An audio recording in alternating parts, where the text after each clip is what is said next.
All the ladies and gentlemen, you are now tuned in to Off the Bench London with your hosts, Malcolm the Milkman Noel and Scott the Visionary Home. Only at the clubhouse, where the game never stops. 450 pints, half-price wings, massive screens, and the best staff in the city. Don't forget to like and subscribe. YouTube, Spotify, Instagram, wherever you get your podcasts fixed.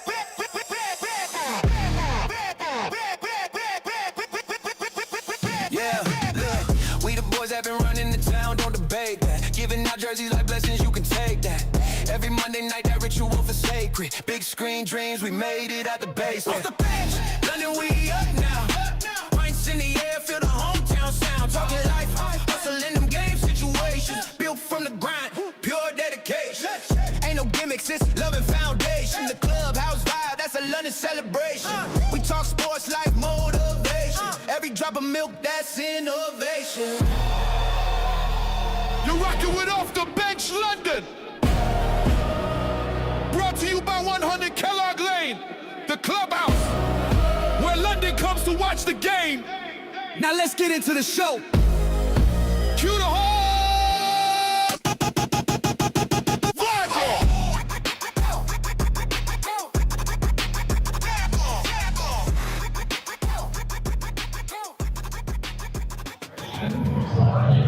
What up? There we go.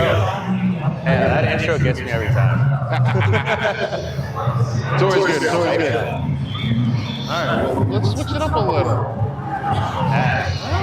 So, some of you guys might notice that we have an extra seat right here. Yeah, no, it's Usually we have a jersey sitting right there, but usually it's a jersey. I'm wearing a jersey that's imitating it. yeah, the one we're giving away isn't a Kelly Green. Yeah, but you gotta love the Kelly Green. Kelly Green's sick. But we have a special guest today. I'd love to introduce her. She goes by Machine Gun Meg, a fighter that started in 2023 as a fight down homelessness. Great fighter, honestly. You should see her. She's a beast. Like when she gets in the ring, she's a totally different person. So I'm really glad that we got her on the show today. But I think the one question you definitely need to ask her if she's more competitive or chill when it comes to sports. Yeah, I think she'll answer that for us. See, it's interesting seeing people outside of their sport. Right. Because, like, I know myself, when I get in that competitive mode, you just flip that switch, Yeah, for sure. and you're just a totally different person. So I'm looking forward to getting into it and seeing. We're talking about boxers, so Yeah, they're psychic. And since you are a boxer, I can say that. but not I've as seen good the as, switch flip. but not as good as our guest today. And I'd like to introduce Meg today. Hello. What up? Hey. Thanks for coming in. This is what we do on Monday nights. Right? Monday This night is what we do every Monday. Love it. Welcome to Off the Bench. Thank you. Pleasure to be here. So how you doing? I am doing great. Excited to be here. Excited to hang out with you guys. Talk sports. Yes. Talk any and all sports. It's true. It's true. Well, it's kind of crazy because when you think about it, 2023 is when you first started getting into the mindset of boxing. So, how did you first get involved with fight down homelessness? So it's actually funny how that journey started. I work a corporate job, and there were a few individuals at the job that I worked at who did it the year before. And they inspired me to want to do it. I found out a little bit too late at the year before. So I'm like, next year I'm going to do it, mark my words. Stuck true to that, signed up, registered, got the call or got the email saying that I was in.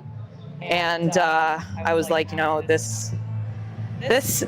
has always kind of lit a fire in me to think about fighting and to think about fighting for a cause bigger than myself.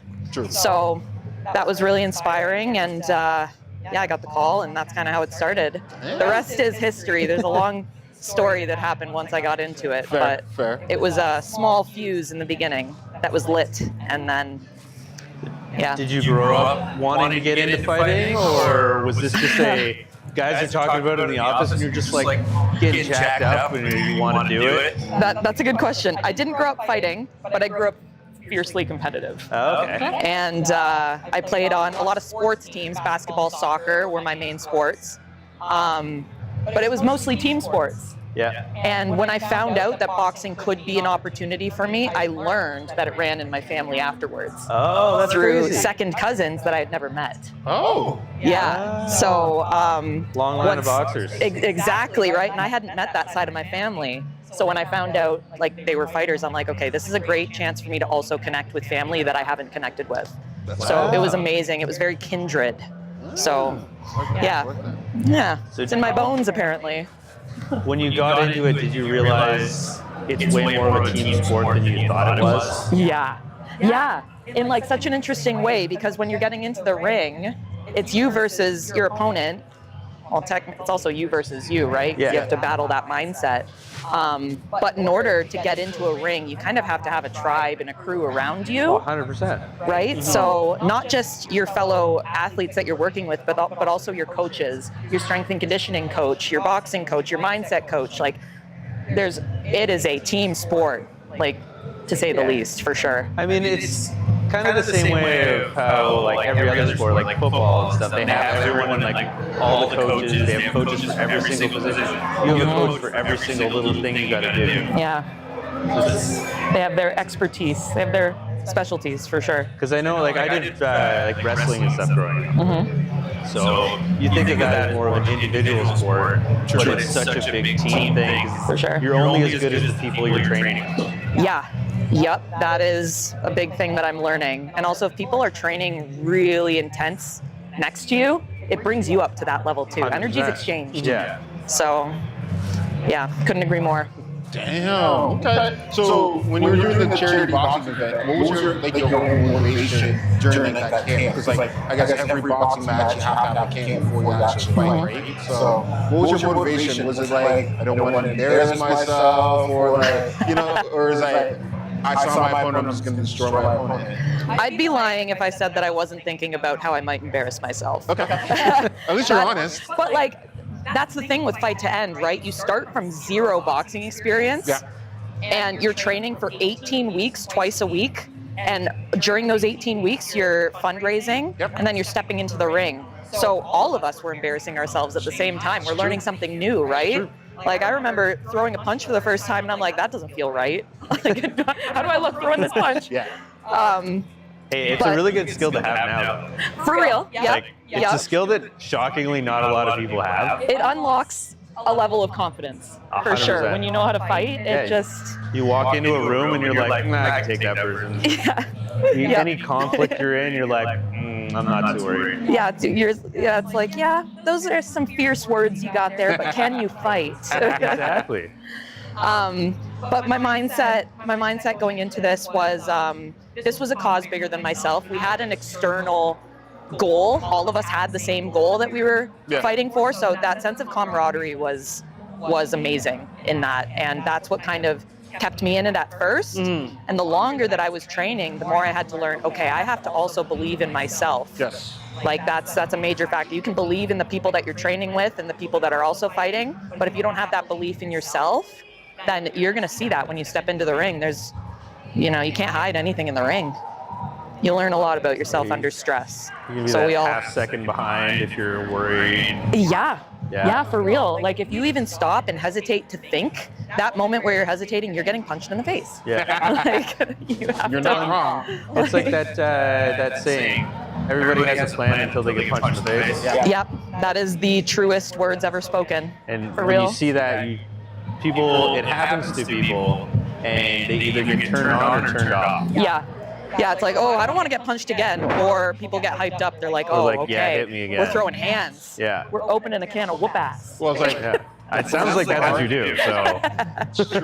well, there's a reason why it's called machine gun. Yeah, This is just true. keeps going. This is true. This isn't a Machine Gun Kelly rep. No, but I am a fan of MGK as well. I am. But no, that's not where the name came from. It actually came from my second cousin. So he's Dave Machine Gun Morris. Oh. And when he was training, he's in his 60s. He's an old school boxer. And he's It's a like, family name. yeah, he's like, so we're gonna train you up. You're gonna be the machine gun. You're gonna be the machine gun in that ring, and that was an interesting key that he gave me because I wanted to wow. So like, bring forward that legacy. that's crazy. So Yeah. like, it's now literally now you gotta pass it down. Yeah. Okay. Yeah. See, and the here machine I'm gun. thinking like, oh, you're just at the gym and they're just like, yeah, she just keeps going like a machine gun. So like, that's what we're gonna call her. No, Nope. that's crazy. Family name, and I'm growing into it. Yeah. Every training session, we get a little faster. Well, you got the T-shirt to match. That's right. So- That's right. Swag. I'd turn around and show the back, but I'm comfortable right now. We'll show the back after. They're nice chairs. They're nice chairs. Yeah, they are. All right. So like, looking back to like your first fight, what did that mean to you? Like that whole cause. Like when you look back on like your career, like fight to end, what did that really mean to you at that point?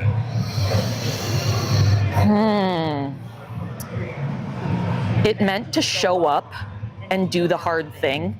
Like, you have to be fiercely courageous to step into the ring, and you have to really align with something. You have to really know your why. Sure. And if you don't know why you're doing something, then what are you actually doing it for? Sure. And with my first fight, I knew exactly why I was fighting. I was fighting for actually more than just one thing. I was fighting for the cause. I was fighting for myself. I was fighting for my future self. And I was learning to trust the process. Okay. The process of training, mentally, physically, and also training your spirit. If you don't have a fighting spirit, what are you going to call on when your body's tired and when your brain's tired? Damn. You know? I got you. Yeah. It goes really deep. Yeah, no kidding. Yeah. With that first fight, how crazy was the walkout for you? Oh my God, that was the most fun I've had in a long time. I'm going to tell you right now, I don't remember what I was actually feeling in the moment. I just remember fully being present in the moment. I was like, I was like tunnel vision. intense. I remember they told us we had to go into the ring and bow to the judges around us. I was so locked in, having so much fun that I totally forgot to do that, and I just went in there, started spinning in circles. I think I did. Like I was so excited, but it was great. I had like a rock song playing. It's not a well-known one, but it was a song that got me so hype. And I also saw Sarah, my opponent. She was getting in her zone as well, and I just knew we were gonna put on a great fight. There was gonna be fireworks, and it meant so much to me to fight Sarah of all people, because she's an absolute beast. She's a mom.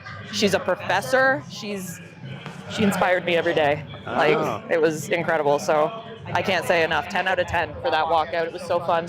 I love the crowd there. Like, there was so many people there. There really was. Oh my God. I learned a lot about myself under stress and high adrenaline. Yeah, like it's crazy to go. You train for 8 weeks or 18 weeks. 18, yeah. And then now you're like, okay, yeah, I'm gonna go fight this person. And then you look out at the crowd, you're like, all right, there's a lot more people here than I was expecting. See, I didn't even look out into the crowd. I knew they were there, but I was like, me and my opponent were gonna dance. And that's what it felt like. It just felt like me and her in there, and the rest around me was black.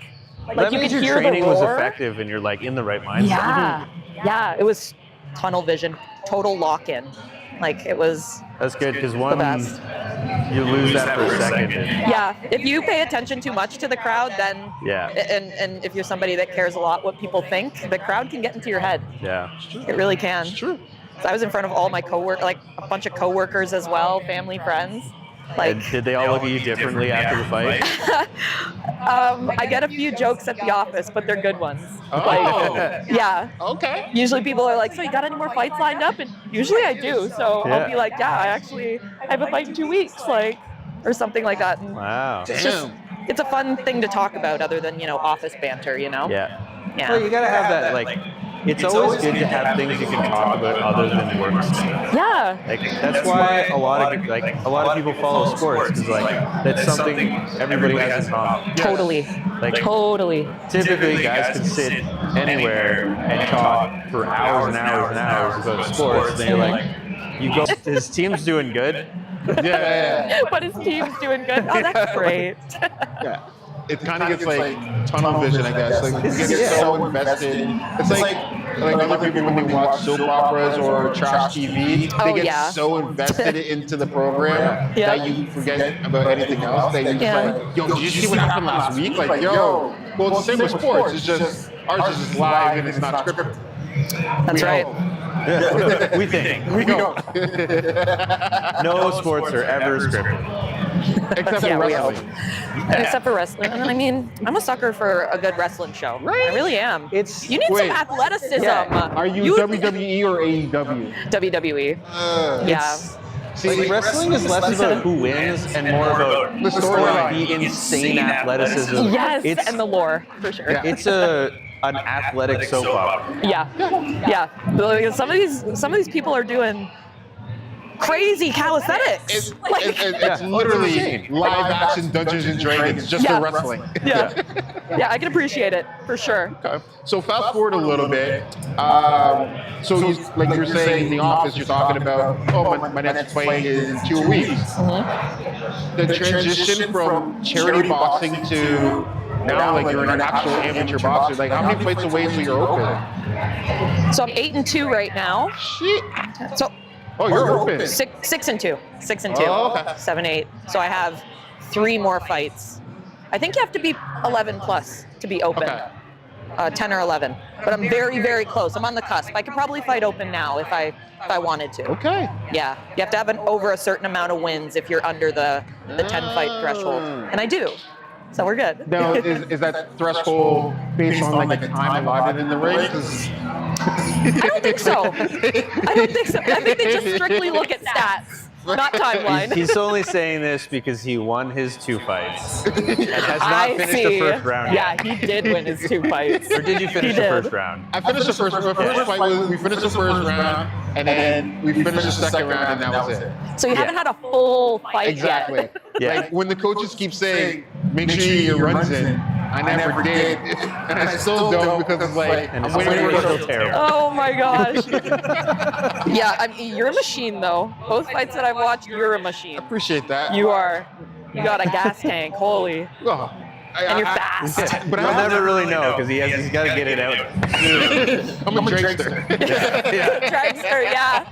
I like it. But how's that training and then how's like that whole mindset from charity boxing? Because like you were saying earlier, your why for Fight to End was like, I'm here for a cause. Yep. You know how to show up. You know you have that now. Is it like I'm showing up for myself and I'm only doing it for myself, or is it like I'm testing my limits to see if my opponents like where I stack around like the ranking around Ontario because you're Ontario boxing now. Yeah. This is a really good question because I think about this a lot. And the key difference there being for charity boxing, you know the cause and the goal that you're fighting for. You can align. It's pretty easy to align with that. Yeah. But aligning with your internal goals that you've set for yourself is very hard to do if you are not somebody who values discipline. So with me, the reason why I love amateur boxing so much is because it's constantly me versus me. I'm working on myself. I'm sharpening my skills, and I'm a product of my environment. True. And because of those things in general, like that's one of the reasons why I fight, but also like it makes me a better person and I can practice better habits. Because when I'm training for a fight, I'm getting more sleep. I'm thinking about the food that I'm putting into my body. I'm thinking about how much water I'm taking in. And I'm thinking about my recovery. So recovery is really, really important, especially if you're fighting. Like if you have a bad foot, a bad knee, a bad pinky finger, like that will affect you. It's true. Like I sprained a stupid tendon in my hand for so long and I was out for 3 weeks. Like You're kidding. yeah, and I'm like, ugh. Same with my foot. Like I gotta practice foot strength. Like even just footwork drills. My feet hurt at the end of it. That's annoying. Anyway, I digress. That's the biggest thing for me. Amateur boxing is for me and my internal goals. It's internal energy that I'm searching for and getting to. I get you. Versus charity where you know you know the cause that you're fighting for. You can align with And it. everyone on the card has the same goal. So Yeah. it's like more teamwork than it is. It's like a showcase thing. Yeah, Yeah. 100%. And I'm also a sucker for the process. Like if Well, you're it puts you in the putting best in shape of your work, life. yeah, you're putting in work. You might not see it then and there, but you will see it Yeah. in the future if you continue Well, it shows you like the consistently. consistency and. It's hard to believe that if you give up in the middle of your in the middle of your journey. Have you looked at a picture of yourself from before you started training and be like, whoa? Yeah, I do. We make this. We kind of say this during women's class sometimes. You know, if that version of you stepped through the door, no fight experience, and you looked at that version of you, what would you think? Yeah. And a lot of the time is, you know, we would step up for that girl. We would be able to kick anyone's ear for that girl. Like you're showing up for your younger self. Yeah. Really, it's a very interesting paradox to live in as a fighter. When for sure. you've become what when you stepped into the gym, that's what your dream was. Yeah. Like it's crazy that you say that. Boxing is a great place for you to achieve your dreams. Yeah. Like we have a lot of up and comers at the gym who are like between 12 and 15 years old, and they have incredible talent, incredible potential. Their mindset and their discipline that they're working on at a young age like that is just so beautiful to see. And all of us believe in these kids that they will be world champs. And like, could you imagine? You're 12 years old and people are telling you like you're going to be the next world champ. With the way of the world now, it's possible. Like, Yeah. yeah. Like Anything's right now, we possible. have a world champion in the gym. Actually, and I get to train with her. Great. Oh my gosh. Oh. Yeah, we have a female pro boxer at the gym right now who just won her second world title, Yes. Natasha Spence. Yes. Holy. The nightmare. And the Nightmare, Natasha the Nightmare Spence, and she is hands down the most inspiring woman at our gym right now. Just, she's. And you're like, I was training with her, but I'm not. That's. I mean, I was intimidated at first, but now I'm just in awe when I watch her train. Like when I get to step in there and spar with her every once in a while, like I count my blessings because like That not everyone can elevates do you. that. That elevates you. Yeah, it brings you up to a potential that you didn't even know you had sometimes. So you're gonna go pro then? That's something I like to dream about, but probably not in the cards for me. A dream I like to think about though, for sure. What would that look like?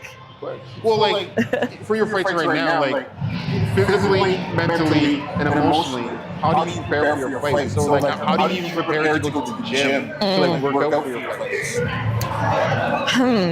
So there's a lot of different ways. I have some grounding thoughts that I go to. So Sarah McLean, she has instilled a mindset in me that I find very interesting when I don't want to do my road work, so when I don't want to go for a run. She tells us to think about it like, okay, I get to run today. I get to run today.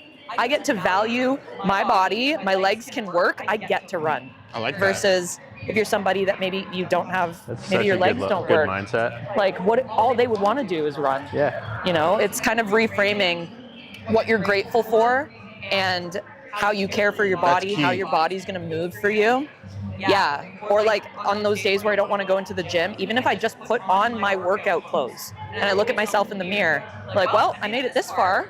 I made it this far. May as well keep going. Yeah. Like some days, like That's powerful. some days it's hard. Like the mental game is very difficult. You have to mentally prepare to step into a ring with someone who wants to end your dreams. Yes. Like, Yeah. Oh. so how do you frame that? You have to seriously dig deep and believe in yourself and believe in your abilities and the training that you've put in up to that point. But a lot of the time before a fight, I visualize what that fight's going to look like. I do some sensory deprivation. Meditation is huge because you have to breathe through difficult thoughts. Sometimes when I'm doing yoga, you have to breathe through difficult positions. Like sometimes you're standing and you're like, oh my God, if I breathe, I'm going to break something. Like, but I don't breathing, stretch that much. I mean, I sometimes you just stretch a little and you feel that way. Yeah. No, that's fair. But yeah, that's just it. Breathing, slowing down, and preparing yourself to enter a stressful situation. get That you. is literally life. Life will punch you in the face. If you can do it in a safe place and Yeah. people hype you up there, that's what gets you through. Damn. Community. I love that. It's like Yeah. when we were doing those cold plunges. Oh my gosh. What's the story? Let's unpack it. No, I love. Okay, so me and my wife, we went to Mexico and done a few pole plunges. When I was training for football when I was younger, I used to do pole plunges. And I guess as I get older, I feel like it's got colder. Oh yeah. So now, like, I try to go into a pole plunge, and it's like I can't get past like certain points. Like I have to like work up to my knees, work up to my hips. Maybe the bottom of my stomach, and then maybe I'll get all the way through. Yeah. But this man is like just go. Just all in. Well, because what I've heard is the way you handle those is the same way you handle stress. And when you're like, I'm stressed out playing at times, so I can just like it's nothing. Like the first time I went, I went with Carrie, and I get in, so we warm up in the sauna, I go into the cold plunge, and I'm just like, all right, mind no matter, I got this. Just sit down, don't make a face, don't do anything, just breathing as calmly as possible, like a psycho. And then I get out, I'm like, oh, all right, that was good. Hop back inside. He tries to go, can't even get past his shins. And he's like, how did you do that? Like, you're crazy. But it's good. And then when Malcolm and I did one, did it the first time, we were kind of competing. Oh yeah. So you could stay in longer. Yeah, and we got to the point where Malcolm was told, okay, I gotta cap you guys at 5 minutes. That's a long time. I can do 30 seconds tops. Oh no, 5 minutes. Yeah, like I can do like once I'm actually in there, I can stay in there. Wow. Like I got out at 5, and then I took my time to get out at 5, so I stayed in a couple seconds longer. I see. Yeah, It's like, I'll go second. So you won that. The way you feel after doing that, it's like your whole body's just like, oh, we're right in again, right? Yeah, for real. So, But it's just that embracing the suck mentality. Yeah, and then when you're done it, you can be like, yes, I freaking did that. Except when you do it a few times in a row and you're like, I gotta go do this again. I call that hard boiling myself. Yeah. In the sauna for a little bit, then you get to the cold plunge. Yeah. Yep. It's how I make my eggs. It's how I hard boil my eggs. But it's interesting because like that's the same thing. Like you wake up in the morning, you go train, you don't want to, but you're like, nope, gotta do it, gotta do it. It's gonna make me better as a person. It's gonna make me better for the future. Yep. It all adds up. Deposits in the bank. Yeah. That's what we call it. oh, for sure. Deposits. So you've done charity boxing, you've done amateur boxing. How's the community compared to each other? Are they very similar? Because like a lot of people go into charity boxing, I'm just a one and done, I'm gonna do it. Yeah. You make good connections where the ones who stick around, like Sarah playing, and, Yep. you know, me, once I take a year off, then I come back, and then I take a year off, then I come back. Yeah. I think the difference between the two is the mindset behind it. Like when you start with charity boxing and you're not an amateur fighter, you don't really understand the mindset that goes into being a fighter. Versus amateur boxing, you can ask any amateur boxer that you know, the mental game is the hardest part. Boxing is 90% mental, and I am learning that the longer that I'm in my amateur career, that if your mental game is not sharp, you're gonna see it in your performance when you go to fight. You're gonna feel it in your training, because there are times where you're holding a plank and you want to drop, and you have to tell your brain to keep going, and that is mental conditioning. You're punching the heavy bag for 15 minutes straight, and your arms are just exhausted, and you want to stop, but you can keep going. You can prove to yourself that you can get through You're not wrong. the hard mental game. Your body says stop, and your mind has to keep going. Well, That's the biggest difference. When you train that hard, the fight is the easiest part. Yeah. Sometimes sparring is actually, a lot of the time, sparring is a lot harder than my fights. Really? Well, especially when I'm sparring with Natasha. Natasha is a grounding thought for me, because if I'm sparring anyone else other than her, I'm like, okay, I've sparred Natasha. If I can spar Natasha, I can spar anybody. Okay. That's Yeah, because she's tough. I can imagine, but like for me, every time I did spar, I was just like, this is my opportunity to make as many mistakes as I can so I can learn. And Yeah. I would get hit the worst during sparring. I try like the most stupidest things during sparring to see if I can make it connect. Yeah. Like, I'm actually smiling, but when I'm in the boxing ring, I don't remember it all. I black out. So, like, But you can fully let go when you're in the boxing ring. okay, so when You're not holding back anything. So, but like, when you're sparring, are you paying attention to you sparring, or are you just reacting? It depends on the level of the person I'm sparring with. Oh. It definitely does. Because if I can tell that the person I'm sparring with is more skilled than me and they're getting competitive and we're having fun, the punches start to land harder, the movement starts to get more intense, and then it turns into an actual competitive fight. Yeah. spar, almost borderline Yeah. fight. So, but versus if I'm sparring someone who's a lot lighter than me, I have to hold back my punches, I have to focus more on defense, because there's a lot of you're in trust control. required when you spar. You're trusting Yeah. someone to not hurt you, True. but to also level you up and sharpen you True. in different ways. You're like a dull blade going in, and you're supposed to come out sharper every Yeah. time you spar. Yeah, and if you've ever had like a bad sparring day, you know when you go home, you're like, damn, I could have done so much. Like, Yeah. Yeah. I you know, can't say I've ever had one of those. Those are the best days. it's just like a bad practice, Yeah. you know, like, yeah. Rule of thirds. A third of the time, your practices or your training is going to be great.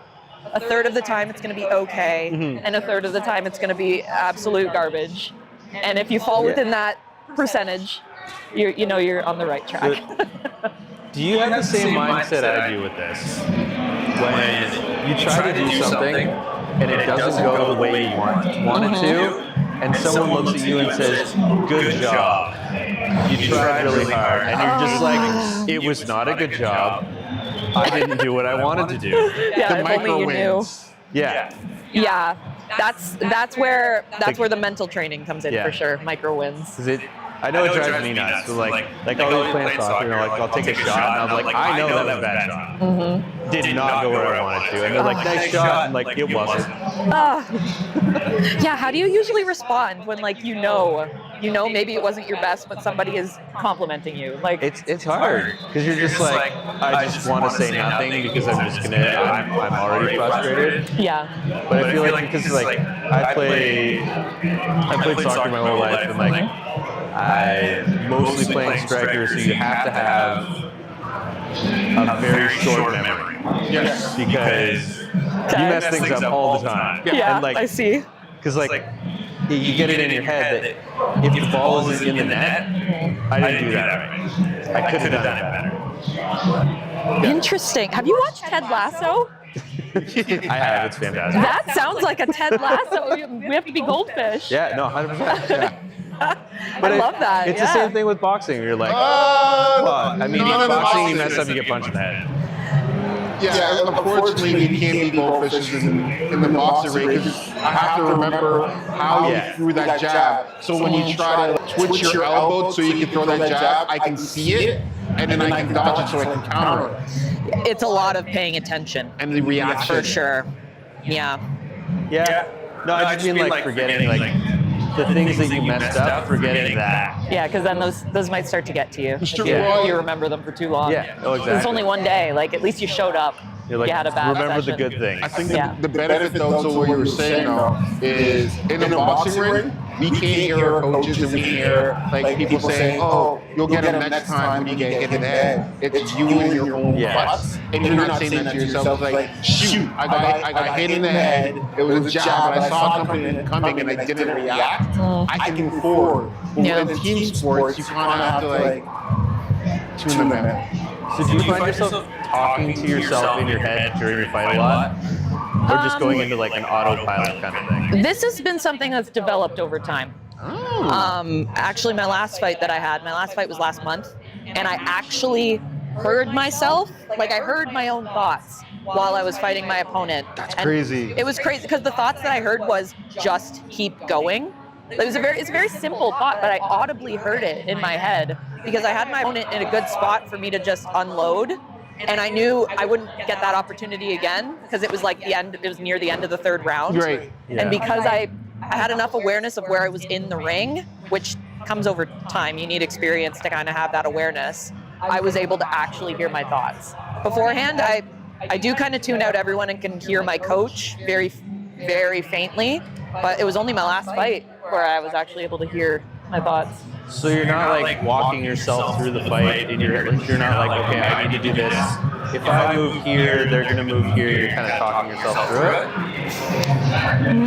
it. Sometimes, like I do go in with a game plan, but you know, you can only, your game plan is only, you can't always rely on it because sometimes your opponent will pull Well, they something. have a game plan too. They have a game plan too. So, yeah. These are interesting questions to reflect on. I actually haven't thought about that. Yeah. Just from a complete outsider has never done any boxing. Well, I mean, I've boxed my buddies in basements. But That doesn't count. Doesn't count.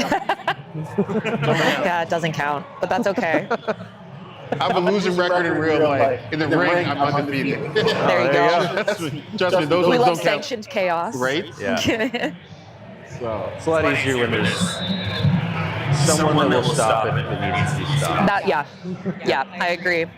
I slip into a bit of a alter ego when I fight. machine gun! Yeah, I got machine gun, but I also like my alter ego has a name, Oh. like an actual, and this is a tool that I use to get me into the mindset when I fight. My alter ego inside, her name is Darla, and she is a very excited little teenager, borderline child, excited teenager child who just wants to hang out and have some fun. But when she was younger, she didn't get to feel those things. So I get to give her those things when I go into the ring. That's amazing. Yeah, so she can be as crazy as she wants. She's not going to get in trouble.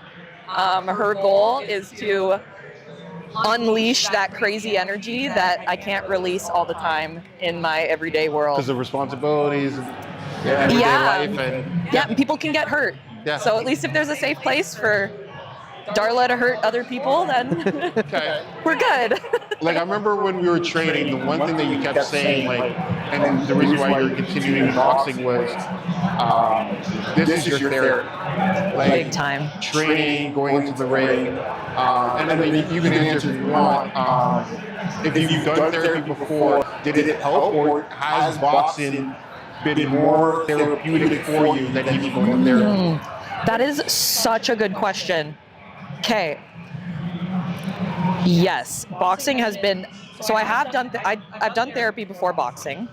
I was also like, I don't know how deep we want to get with this podcast, but I was also like on medication because I was really struggling with anxiety and depression. And it wasn't until I found boxing where I was actually able to come off my medication because I had an outlet for all of this energy that I had stuck inside me that didn't have a place to go.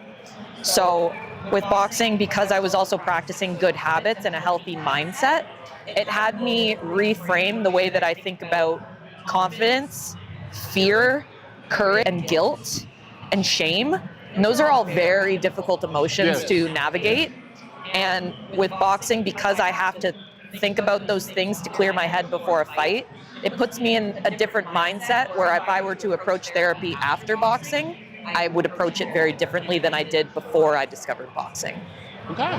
Does that make sense? Yeah. It's kind of a Yeah, long-winded that makes answer. sense. I've thought a lot about that, though. No, that's amazing. No. Yeah. So, I think like, more people need to actually hear that. Because Yeah. there's a lot of people that, like, they'll do something and maybe that's not the thing that's working for them. Yeah. Like, they could be going to therapy right now and it's not working the way they want it to. Yeah. And it turns out they need to be doing something physical, like boxing, to get that stress out, get in that mindset. It's gonna force you to want to be healthy. Because you're like when you start eating and caring about your body that much more, your mental health just follows because it has to. For real. So, It's a very real. so like basically, therapy can be like a tool, but boxing is like more of a tool for you to facilitate all of your needs instead of just your mental. Yeah, it was an alignment for sure. Yeah. Mind, body, soul. And before boxing, those were really out of alignment. Yeah. Yeah. So like, you got yourself before fight to end, before you even signed up. What would you say like your most, or what would you say the most challenging thing you've accomplished since then? You can say this podcast. I'm not going to say this podcast. I was really excited to hang out with you guys. Appreciate that. Oh man, what would I say to my younger self before fight to end? Before fight to end, before any fights, before you even signed up, and say like, if you're having a challenging moment, you can overcome it because I've been able to do this. Yeah. I would say to her, you're way tougher than you think. And you are way stronger than you think. Because my self-talk before fight to end, I was really mean to myself. I didn't treat myself like the best friend I should have treated myself as. And I think I lost out on a lot of opportunities to be courageous and confident when I was younger. That's fair. And because I found boxing when I was 27 years old, that's late to find boxing. Because usually people are finding it at like 16, 17. I will tell myself that I can keep doing hard things. And no matter what disadvantage you might be at, you can still pull through. I like that. Yeah. That's deep. What I love most about that is that you went in to do a charity boxing event to help other people, and you ended up probably helping yourself the most, right? Yeah. It was a great consequence of helping others. But that's what it is. Like, you help other people, and then in a roundabout way, it ends up helping you. Yeah. I was helping the community, and the community has actually helped me more than I would have ever known. And the biggest message from that is do things, involve yourself in the community. Involve yourself in the community through sport, through different events, through anything that's going on. And now you're deep in that community, so you can help the next person. Yeah. So like, if you ever get the opportunity to work with someone that's doing a charity boxing event, I bet you're jumping all over. Oh yeah. Last year, her husband did it. Yeah. Inspired my husband. There you go. Oh my goodness, and he wants to fight again too. Oh, does he he? sees, I love that. Yeah, he wants to fight in January. Oh, damn. I also want to fight in January. Same card or no? Same card. That Yeah. would be amazing. Yeah. I'm trying to get a rematch. I lost to one girl here in Ontario. My other loss was in BC. Okay. And I'm trying to get a rematch with her. And this might happen. So we'll see. Fingers crossed. Fingers crossed. All right. Well, yeah, that would be amazing. You know what? January. Okay, so Just let let us us know know now. Oh yeah, we will for sure. I can't get on that card now. No, I can't. You need to be registered with Boxing Ontario. I still am. Oh, you still are? Yeah, until December. Oh. I'd have to yeah. If you don't re-register before December, you might not be able to get on the card. But Think about it. But I haven't Think trained. about it. I haven't I was gonna trained. say, you should probably get back in the gym then. Well, I will. It's like riding a bike. It is. It almost is. But you do have a lot of that muscle memory, so like it comes back quick. but- Instinct. You got a killer instinct too. Yeah. You do. I appreciate that. You're welcome. Yeah. No, it's fun. It's just like getting in that range to get light switch goes off. Yeah. This is true. This is true. Let's go on. That's right. Showing up for you. Well, I think this is amazing. I really appreciate you taking some time out of your day Of course. to join us. Of course. It's been a great episode. I learned a lot. I love that. You gonna get in the ring now? I knew you were gonna ask this question. I don't know. I feel like I would like to, but if I did, I would need to fully commit. Yeah. Because I'm a very competitive person, I don't like to lose. So if I'm gonna do it, I would have to full on do it. I'd be doing extra training, like watching absolutely everything. Oh, yeah. Becoming a psycho. You can geek out. I'd have to. Yeah. I'm a low-key geek myself. Like right now, I just don't have the time. Yeah. But if I could make the time, It is very time consuming. Yeah. Very demanding, for sure. like, I know, like the best shape I was ever in my life. Obviously, I was in high school at the time, but when I was doing wrestling, like best shape of your life. Oh, yeah. You have to, Yeah. and you don't want to lose. No, you don't want to lose. And- But you learn a lot from your losses. It's true, but like I don't know about boxing, but I know from wrestling, losing is a lot more exhausting than winning. It is. But you can remind if you did lose. Yeah. Think about it this way. If you lose, the person that you lost to better walk away knowing they had to fight for that win. Exactly. Yes. Like, so I know what you mean Yeah, when you that's say why I'm like, I would have to go full on. Maybe. depends on what kind of stress you want to tolerate. Yeah, exactly. That's the key with your sport of choice. How much stress you want to endure. Yeah, well. Yeah. So we'll put a pin in that one day, maybe. Right on. I look forward to it. Hey, let me know. I might just because I think next year is going to be my last year of fighting in general. Oh? Yeah. Like it's fun.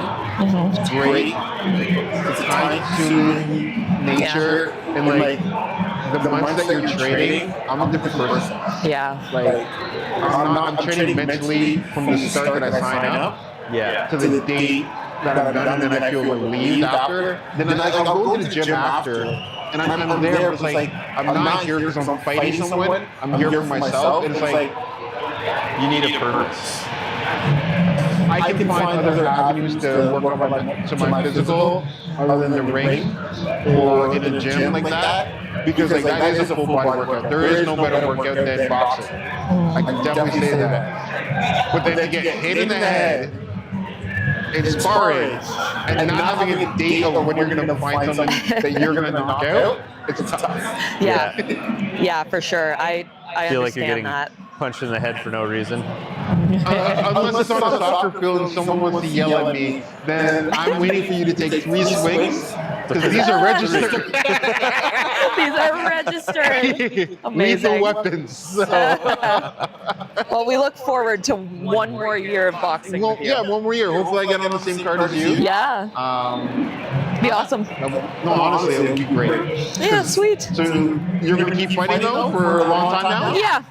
Yeah, unless something happens where I need to maybe not compete, but I'll still probably be in the gym. That's good. Still probably be in the gym. Good. Oh, honestly, Yeah. that would be amazing. My church. And you got it there. You got it there. I like that. All right. Well, I guess we got to talk a little bit of football tonight. Is that my cue? It's up to you. You can stay for football if you want. I am not a football watcher, but I appreciate a great play and great technique. I like that. We'll start a little backwards tonight because like the game is going on behind us right now. It is sectioned off a little bit so we don't get sued by our big brothers up there. We don't want to get taken down again. But I think this is the game of the week. Fun League likes to. Yes, the no fun league sometimes. Green Bay Philadelphia Eagles. We're giving away a Philadelphia Eagles jersey tonight to one lucky person. This place actually fills up pretty nicely at Clubhouse tonight. So it's like $4.50 pints, half price wings. Like this one. Right? $150, get a couple of pitchers of beer, some nachos, and the simulator, the massive TV behind us. What's that like? 15 by 20? Something like that. I would say that. So that's bigger than anything anyone's got at home. And the coolest thing about these, I realized this the other day. If your team is making you really angry, you can throw something at the TV and it's fine. That's the best part. Because there's baseballs right over there. Hey, you might even get to see your stats Yeah. on how hard you threw it. True. I like that. That'd be sweet. But who do you got? Like, you did a little bit of like research today before you came on the podcast. Who are you cheering for tonight? You cheering for Green Bay or you cheering for Philadelphia? Oh, that's a tough one because I am an Eagles fan, but that's only because my husband and his friends are as well. Your husband's an Eagles fan. He is. I approve of your husband. He's also in a fantasy league, so I approve of your husband. yeah, he knows his stuff. I'm just here to talk about sports. Okay. Maybe not football in general, but She had to justify it. I can talk about basketball. All right, well, what's your favorite team in basketball? I'm a Raptors fan through and through, but I have my fan story. Okay. Listening. I have my fan story. Listening. Oh, you are listening. Listening. Okay. So they won the championships in 2019. 2019. I thought it was 2018. 2018? 2018 or 2019. I want to say 19. Yeah, where they were against 76ers. Yep. Right? No, it wasn't 76ers. It was Warriors. Golden State Warriors. Oh, yes, Yeah. but they had to beat 76ers before the Oh, Warriors. yeah. Right. The Kawhi sit down. Yes, I remember Yeah. because they shut down Joel Embiid, and that was like the craziest thing. They held him to 0 points for one of those games, and I couldn't believe it because he was scoring 20 plus points on the games before that. They shut him down to 0 points, and then one of the biggest things was Fred VanVleet. And he scored like 25 points one of the games, and Which he was was shocking. shocking. Yeah. And I'm like, I am a huge fan. And with Lowry as well, Lowry just like leading the team through all of that, like it was just amazing to witness at that time. And yeah, I watched the live game when they won the championships. I was in school at the time, Okay. so I was in residence. So the whole place lit up. Everyone that'd hitting be pots and crazy. pans. Yeah. Opened up the balcony, and you can just hear everyone going nuts. And from that moment, I was like, We're like, all right. I love sports. I love what sports does for people. Definitely 2019. I know Yeah. we've talked about this before, but like those fan stories are like that's why you're like, yeah, no, I'm a fan for life. Yeah. Like you're hooked. Because people who are living that at the same time, they get it. Yeah. Like they just get it. It's amazing. No, you're not wrong. You're 100% correct. Like I was a Your fan. story is way better than mine. Yeah. I'm shocking Kobe. Just watching that dynamic and how it ended up falling apart, and Kobe rebuilding that team with Kyle Gasol, Yeah. and then Phil Jackson, and it's like the second coming of Jordan. Like I became a fan of that whole dynamic. But like that's not like yours. Like being a Raptors fan, watching like Kawhi Leonard on the loan, I call it. Yeah. Yeah. And literally bring your team to a championship. That's But that's exactly what happened with the Jays this year. Like how many new fans were brought in just because of that? right there. Right there. Exactly. Right. Me, I did not realize how much of a fan I would be for the back catchers alone and the technique that they have there. I was telling him about before we started the pod. Like, I love the back catchers. Yeah. You can frame a strike, It's crazy. pull it into the strike zone. I'm like, this is crazy. Yes.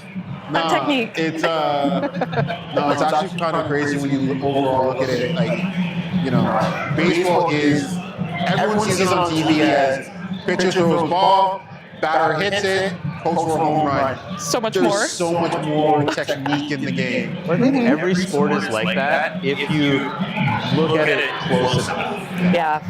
Yeah, for sure. You take the time, you know what you're looking for. Like I feel like that's why everyone got into like I don't know, pickleball. I love Like pickleball. Exactly. It gets so much more intense when you actually pay attention. Yeah. Like Yeah. or like even just ping pong. It's not just hitting it back and forth. They're like curving it and like so those little intricacies that like people don't realize. Yeah. Same like with boxing. People are like, oh, they're just punching each other in the head. Like no, they're actually thinking about exactly where they're trying and leading people places. Yeah. So the more you Smallest look into movements. it. This is true. Sorry, I know you guys are talking about football. Well, it's Yeah, we get distracted a Well, lot. it's actually the end of the first quarter of the game, which is kind of our cue. So, like, this has been like a really good pod. Change, like, it's different from what we usually do. It's actually perfect because, like, come January, we're gonna have to pivot a little bit. Yeah. There is no Monday Night Football, so like, this is a great segue, especially when episode 10. That's like a lot of people don't make it this far in podcasting. This is true. Right, so it shows like the versatile that we have, like a great community around us that can support us and give us some insight on like the other aspects of the other sports. Because literally, you're getting off the bench to go into the ring. You know what I mean? So like whether it's rec sports or even like amateur boxing, well, senior year professional. You heard it here first. I feel like bringing you on the podcast is, here's a shameless plug, getting people to get off the bench and into the gym, into their community, into the, like, go contribute, go make a difference, go do something. Fully agree. Because you don't necessarily have to go into the ring to give back to the community. No. There's tons of missions out there. There's tons of like volunteer opportunities with the Boys and Girls Club and so forth. Yeah. But like, if you can also find yourself in those activities, you're actually going to be doing yourself some service. This is true. This is true. It's about instilling change. You're not going to instill it when you're just sitting on the bench. Off the bench. I love it. I love it. It works out perfectly. I could have been sitting on the bench today, but I decided to come here. Yeah, you decided to get off the bench and join us. There we go. Yeah. There we go. To get Community. on off the bench. It's very confusing. I can see like the shorts now. It's going to work out perfectly. Love it. All right. Well, once again, thank you. Thank you. Thank you so much. Thank you for having me, you guys. Cue the outro. Ladies and gentlemen, thank you for tuning in to Off the Bench London with your hosts, Malcolm the Milkman Noel and Scott the Visionary Hone.